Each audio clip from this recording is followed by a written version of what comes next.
Hello guys, I am Tara, the author of the Dining on a Dime cookbook where you can eat better, spend less. We have real food, real recipes for real families. Some of these recipes that you see, crazy. No, we have regular food you already have in your pantry. Today though, we are talking about how to network. And you're kind of like, but this has to do with saving money. This has to do with earning money. And it's one of the ways our cookbook has been so successful is we have networked with other people. And in our last video, Janelle was talking about networking as a stay-at-home mom to get side hustles. And I said, oh, we need to do a video on that because I think people don't, how am I trying to say it? People don't know how to network or they're afraid to network. Oh, for sure. And it's hard. I've found that as an adult, it's probably been in the last 8 years, I've really learned how to connect with other adults and make friends. Yeah. Because it's not something they teach. I mean, at school, you just have friends because they're in your class. But once you get into the real world, you start to make choices and you really have to make good ones to be connected with people. Yeah. So what are some of the ways that you network? And, well, first of all, no, let's go back. How has networking helped you? So I have met people who have asked me to take care of their children. I have sold things through being networked, just having social media friends. A friend of a friend can do a lot for you on Facebook. I am looking for this, and the next thing you know, somebody says, oh, I know a friend who had that stroller for sale or whatever it is that their need is. So it's just really important to be connected with people. It's also helped you get jobs. Oh, for sure. I have an awesome job as a virtual assistant for this crazy lady in Colorado. And I like to tell people that I lucked into it and it's a really good fit, but I didn't luck into it. I have an awesome friend who knew that her employer and friend was looking for someone. And she said, I have a perfect fit for you. And I think it worked out really great for everybody. Yeah, yeah.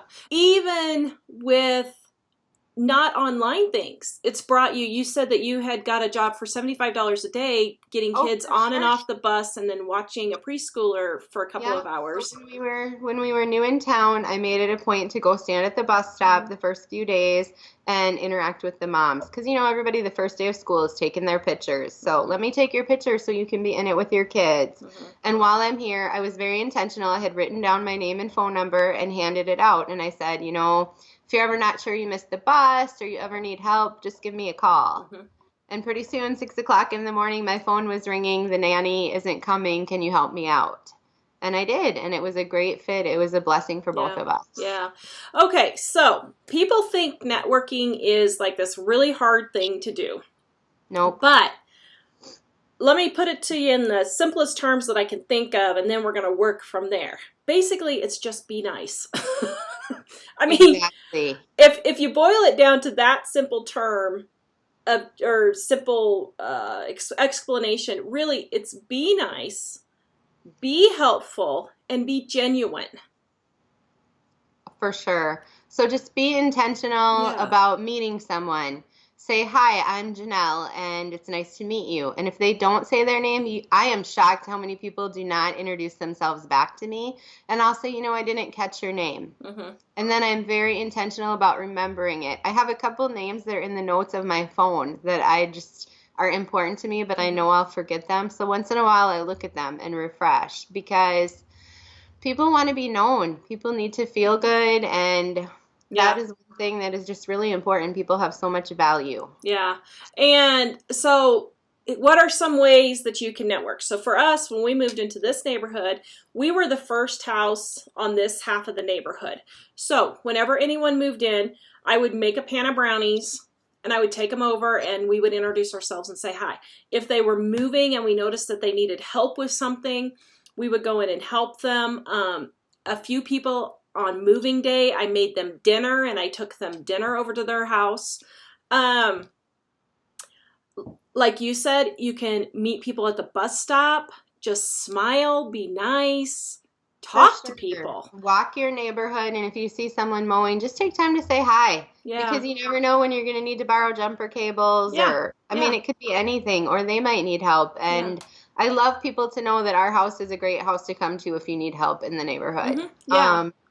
And that's another thing is it really helps people out, not just in making money, but like we know we can go to our neighbors and say, can I borrow your tow bar? Can I borrow your jumper cable? Do you have flour? And they can come to us. They're always coming to me. Do you have eggs? Do you have flour? You know, whatever. Or can you come help us lift our fridge into our house? You know, but to turn that into money, then you find out what people have needs for. So like there's an elderly couple that we know pretty well. Well, they're getting old enough they can't mow their yard now. So another neighbor kid is mowing their yard. And it's just getting to know people either online or in person. So online, Facebook, you know, Facebook can be a monster or Facebook can be great. Use it so that it's great for you, you know. Right. And I really prefer to use Facebook more as a way to stay on people's radar that I've met in person. I don't have a huge friend list because if I don't have a true personal connection with you, I'm probably not going to have a Facebook relationship with you. And that's a personal preference. It's different for everyone. But, you know, so if I meet someone and they friend me, or I make sure to touch base here and there. Yeah. And that's a good way to just, oh, don't forget, you know, Janelle has camping buckets for sale and I know you like camping or whatever. Yeah. And, well, and like for your job for us, you know, I knew Heidi because Heidi was our viewer, and then Heidi knew you and I needed some more help. And so that's kind of how you do it. And it's not necessarily a quick process. So you're not always going to do this and like next month be bringing in $2,000 a month helping your neighbors. But it's something that you need to build up, and you need to build the skills on how to do it. Yeah. If you haven't networked before, I would say the two biggest things you have to do are you have to go somewhere that you're not going to be comfortable. So that means you're going to have to walk up to the mom's group at the school event who's already chatting and just say, hey, can I join you guys? I'm so-and-so's mom. Yeah. You just need to get your foot in the door and meet a couple people because those people have a circle that they can share with too. And I will say, having lived all over the country, I grew up in the Midwest. I lived in Idaho, Texas, lived all over the place. Some places it is easier to do it than other places. So like Colorado, let's see, how do I nicely say this? The Colorado, okay, so people from the Midwest are really nice and friendly. So it's very easy to network in person in the Midwest. But in Colorado, it's not that easy. You know, you really have to see people several times before they trust you and that kind of thing. They really have to, it's a lot harder to just walk up and just introduce yourself to people. But we do it all the time still. So you kind of need to learn your, what's the word I'm looking for? The social norms. Yeah, the social There's norms. A hierarchy to everything. Yeah. Exactly. And just learn what those are in your community and then work within that. Because in the Midwest, I could walk up to anybody. And, you know, but you're at the same time, don't be afraid to ask people. So like right now, it's kind of funny. Right now, you can't open our gas thing for our car. So there has to be two people to open it. So one has to hold the lever while the other pushes the little door open. Well, I did not know that because Mike had been driving that car, and I went to go drive that car one day and I needed gas because he didn't know I was taking it. Well, so I just asked somebody at the gas station, could you push on the door for me, please, while I, you know, hold the lever? And they were like, oh yeah, sure. But get yourself used to asking people for help. You know, I know a lot of people who wouldn't have even asked anybody at all. Yeah, it's unreal to me. There are people who don't like to ask, and there are people who don't mind. And it's, if you come out of your shell, people are very willing to help a lot of the time. Yeah. I would venture to say, and I ask people for help all the time on all kinds of stuff. It's crazy. But I would say I can't think of any time I have ever been turned down. Yeah. Asking for something from someone. I don't know that I've ever been turned down.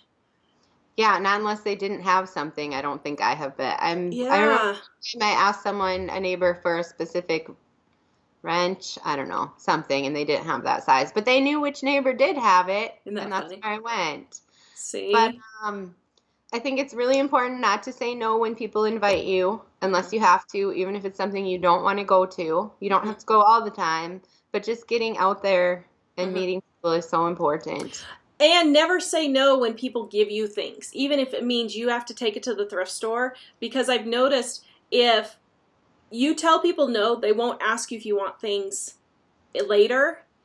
And so I accept anything that people say, "Oh, do you need so and need such and such?" And I'll say, "Oh yeah, sure." And I'll just take it, even if it means I'm going to have to take it to the thrift store with my stuff if I don't end up using it. Now, most of the times, I mean, if it's something like I just really can't use it, I won't, I won't just take a stroller now that my kids are out of, school or whatever. But, if it's something that I might be able to use, but I'm not sure of, I guess I should qualify it by saying that. If it's something that I think I might use, but I'm not sure, I just accept it. And then if I don't use it, no big deal. My neighbor was going to take it to the thrift store anyway. But the more you accept things, the more people give you things, I've noticed. Oh, for sure. For Yeah. sure. We actually have taco meat for camping this weekend because I had a neighbor who couldn't use their hamburger quick enough this week. And so they said, I'm going to drop this off at your house because I know you don't waste. There you go. It's a See? nice compliment, I Yeah. thought. But yeah, I got a freezer full of food one time because somebody's freezer went out. They couldn't do anything with it. And they were like, okay, I've got this freezer full of food. Whoever wants it. I said, well, I'll take it. I got a bunch of turkey and hamburger and fish. I probably got $200 worth of food. yeah, and it's wonderful to have a network because once you build to that, you can say, I need help with childcare. I need to borrow a keyboard. I need a costume for a pirate for school tomorrow. I mean, it can be the craziest things and people can help you out. Yeah. And they want to. Mm-hmm. People want to be able to help you, but they have to know you. Yeah. Yep. I totally agree. If you have kids, meet the moms at school. If you don't have kids, meet the people in your neighborhood. Meet your mailman. Your mailman knows everybody in town. Yeah. And online, chat, like on our shows. Go in and chat with the other people on our show. A lot of the people on our show have actually become good friends. It's crazy, and they live across the country from each other, but there are not a ton of people who have the frugal mindset that your followers do. That's true. And we've gotten some really good friends now that live in Mississippi and live over by DC. We've got friends all over the country now because, we actually sit and talk with them and try to meet them, and that kind of thing. And so it really just is a matter of putting yourself out there and oh, for sure. And from a more professional standpoint, outside the side hustles, a lot of jobs and business deals are made through networking. Mm-hmm. So it doesn't matter where you're at financially. It's a skill that's really important to have. And it can help your kids with further education or finding their jobs too. Actually, my son, I just had him join the volunteer mowing team at church. And I was very intentional about that.